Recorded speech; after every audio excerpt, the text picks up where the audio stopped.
They thought me a fool to be toyed with, yet a blade lies hidden in my heart, poised to pierce this inferno. The trafficked woman is no weakling. She is a hunter on the verge of awakening. I am the village foolish daughter-in-law, now in my second year of captivity. First, as I failed to lay eggs bear children this year, my mother-in-law cared for me splendidly. She spent a small fortune on fertility pills from afar, forcing them down my throat. Every superstitious remedy for conception was tried on me, yet my belly remained stubbornly still. In a frenzy, mother-in-law knelt before the Li family ancestors, muttering in thick dialect. When she rose trembling, her eyes gleamed whitely, like paper-bound spirit dolls. She pulled Dezhuang aside to conspire in the earthen hut's back room, avoiding me. I crouched by the door. Son, there's another folk remedy sure to get Cuicui pregnant. Peering through the doorway, I watched her eyeballs bulge with excitement. Before Dezhuang could reply, she pressed on. Remember our distant relative who roamed Anzhou? He heard a rumor there. It's called double een soup, a supreme aphrodisiac. The first een is a giant salamander. The second a male fetal cat. Dezhuang recoiled, legs shaking. Mother, can we even eat salamanders? The village chief said they're protected species. Why not? What's a protected animal but a wild beast? Nothing's off limits. Trust me. After you eat this, you'll be full of vigor. With so many attempts, that hen is bound to lay eggs and carry on the Li bloodline. Son dares not. Yet afterward, mother-in-law first sent for Cotinopsis, Angelica, and wolfberries from town. She then bribed a black market trapper, those mountain vagabonds who know every cave and pool, to procure a salamander. After 3 relentless visits, she secured the creature, keeping it in the cooking vat like a prized pet.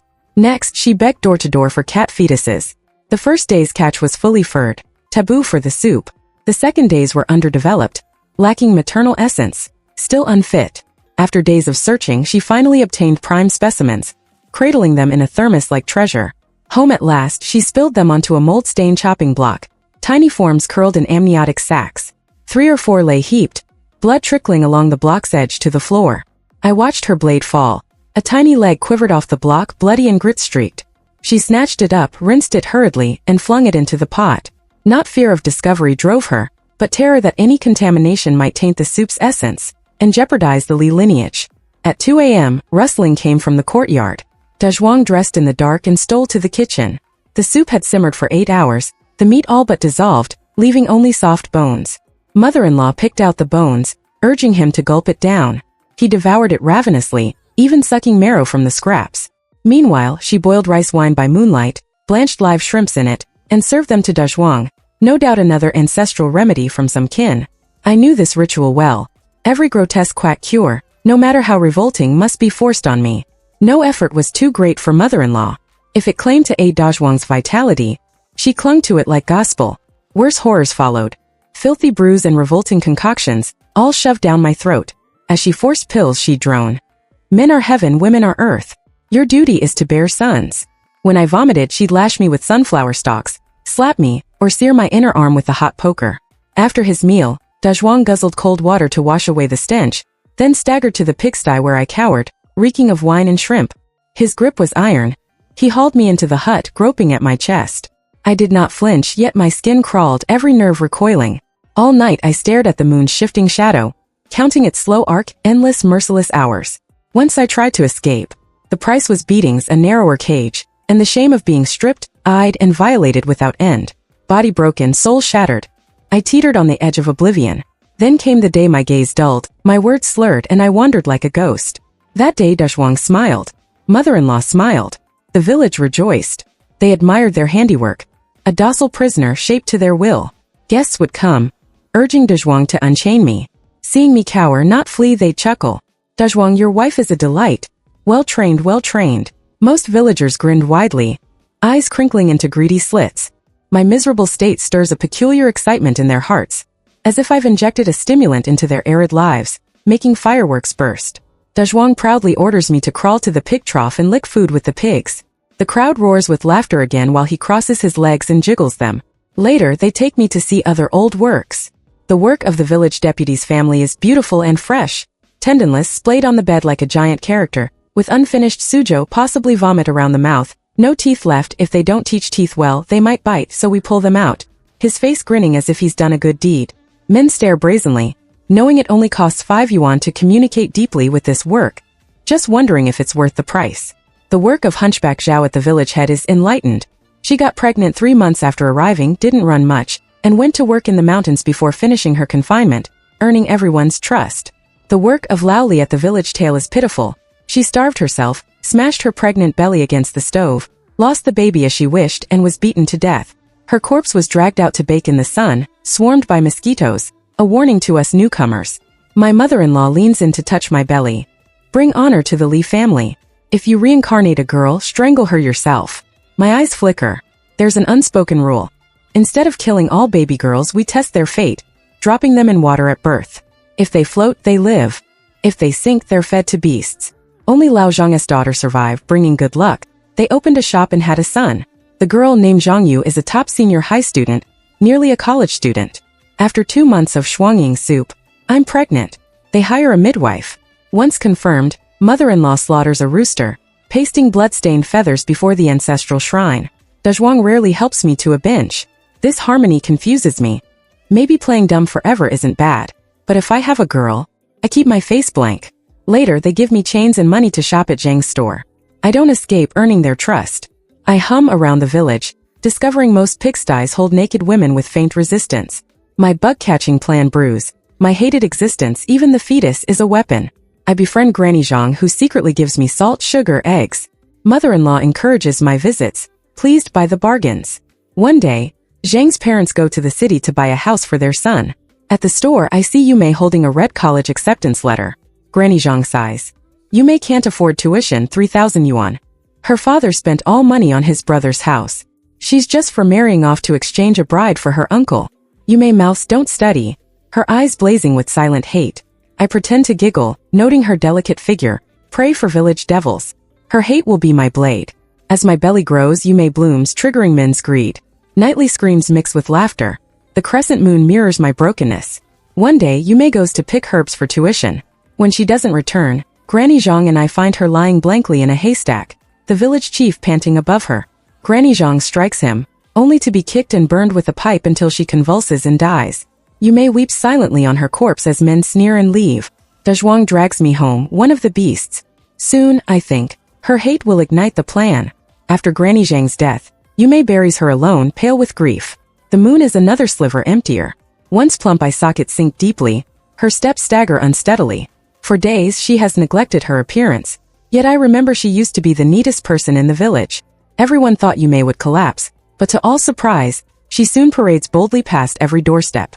She combs her hair into a married woman's bun, traces eyebrows with a charred twig, daubs lip rouge from red couplet paper, and wears Granny Zhang's hand-sewn traditional Miao red jacket and pleated skirt, paired with embroidered cloth shoes. Exquisite stitches clearly from Granny's loving hands. Before anyone can comprehend, she marches into the village chief's home. Women gossip under the old tree. That Yumei clearly lacks a man. How soon after Granny Zhang died? Books spoiled her. Granny should have agreed to the bride exchange earlier. Now she's gone, and the Zhangs will have to buy another wife. Men dare not peep at Yumei bathing anymore. Even the chief's wife must wait for his permission. 6 months later, my belly sharpens. My mother-in-law boasts I'll bear a son. Dazhuang struts proudly. They pamper me, forbidding outings, feeding me eggs and leftover chicken soup. My happy life surpasses all other works. After a month confined, with farm work done and me labeled Li family's air vessel, mother-in-law has no choice but to take Dazhuang to work elsewhere. Reluctantly, she entrusts me to Yumei, now the chief's new favorite, in charge of all works. Yumei cleverly persuades the chief to build her a courtyard, where she teaches works to identify and sell herbs. The profitable scheme keeps men satisfied, except for me, the useless fool, only required to sit safely. I overhear mother-in-law praising Yumei's knowledge of thunder god vine, xanthium, Kulian pie, trichosance, croton, drilling wind, shortia, cushion. In this village we hear only slut, and so, Yumei's wisdom is truly remarkable. Today she smiles at me, eyes still innocent yet transformed. Sisters, let's talk about Sichuan aconite, she begins. The term sisters unites us. It dispels wind and dampness, but raw aconite is highly toxic, causing nausea, dizziness, numbness, breathing difficulties. I see sparks in their eyes.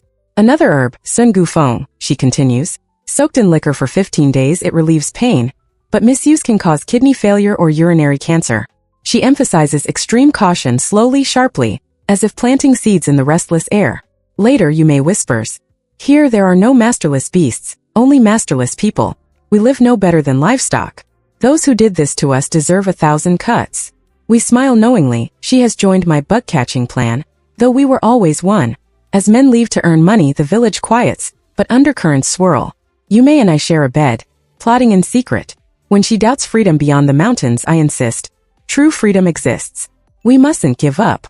With herbs dwindling, Yume gathers women around jars of snakes, centipedes, leeches. A guard sneers at wasting meat to feed them.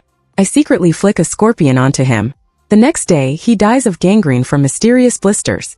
As men near their return, women store poison jars in Yume's cellar, unaware she's been feeding them bloodied meat to intensify their venom.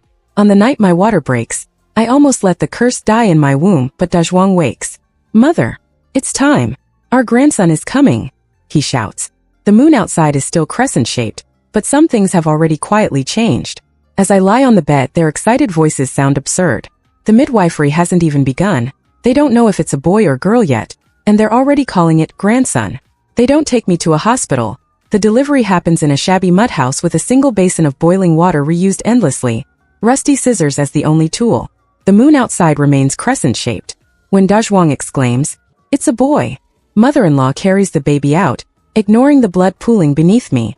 For the first time in months I cry, not sure why, just feeling my future reduced to a breeding vessel, bought, sold and degraded, then discarded once usefulness ends.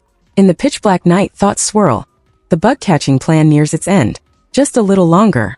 They hold a feast when men return, hanging red lanterns in silk. Yume gifts 3 jars of wine, which I place prominently at the head table. Our eyes meet, we nod subtly.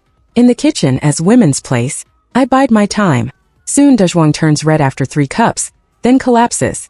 Mother-in-law checks his breath, wailing, "My son is dead," as she beats the dust. But Dazhuang isn't dead. Yume's wine contains aristolochia, mixed with Sun Gufeng and Sichuan aconite, causing paralysis. Now bedridden, he abuses mother-in-law, who vents on me. A month later, mother-in-law rents me to a trafficker, useless now that the heir is born. They haggle over me like cattle. 3,000 yuan a year? Or buy her for 50,000. She's docile. Just beat her if she misbehaves.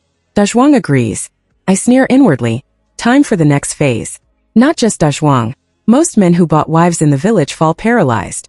Superstitious others blame mountain god curses and flee, leaving only the broken and our vengeful group. Mother-in-law stays for the money. That night, I drug her with sleeping pills Yume obtained. As she sleeps, we bind her and carry her, along with Dazhuang, to the chief's 8-meter deep cellar, already filled with paralyzed men. The next day we feast, then visit the cellar. The chief snarls, but Yume crushes his groin with her foot, smiling coldly. I pretend to beg for Dazhuang, then drop a knife at his crotch. As he trembles, we stuff him into a specially made jar. Just the right size for an adult man, though the neck is tight. He's gashed by the rim as we pour in scorpions, ants and rabid rats. His screams echo as we seal the lid. Mother-in-law faints from terror. Days pass with their screams. We force the old women to watch their sons torture. Your sons were precious, but others' daughters were just worthless sows? When the men weaken, we feed them through a tube, keeping them alive for slow agony. Yume, once hopeful for college, now moves like a vengeful spirit, her eyes empty but determined. Using a smuggled phone, we contact families of the works. Some are rejected as tainted, but we form an organization called Dawn to help them. The men are buried silently. The old women die or go mad, all except mother-in-law, kept alive to follow tradition, until she falls off a cliff during transport. Yume plans to take the college entrance exam and become a lawyer to fight human trafficking. As for me, happiness? I don't know. The bug-catching plan saved one village, but millions remain trapped. I just want to see a full moon and let others see it too. If we meet again, please hold us, for we have no homes left. The end.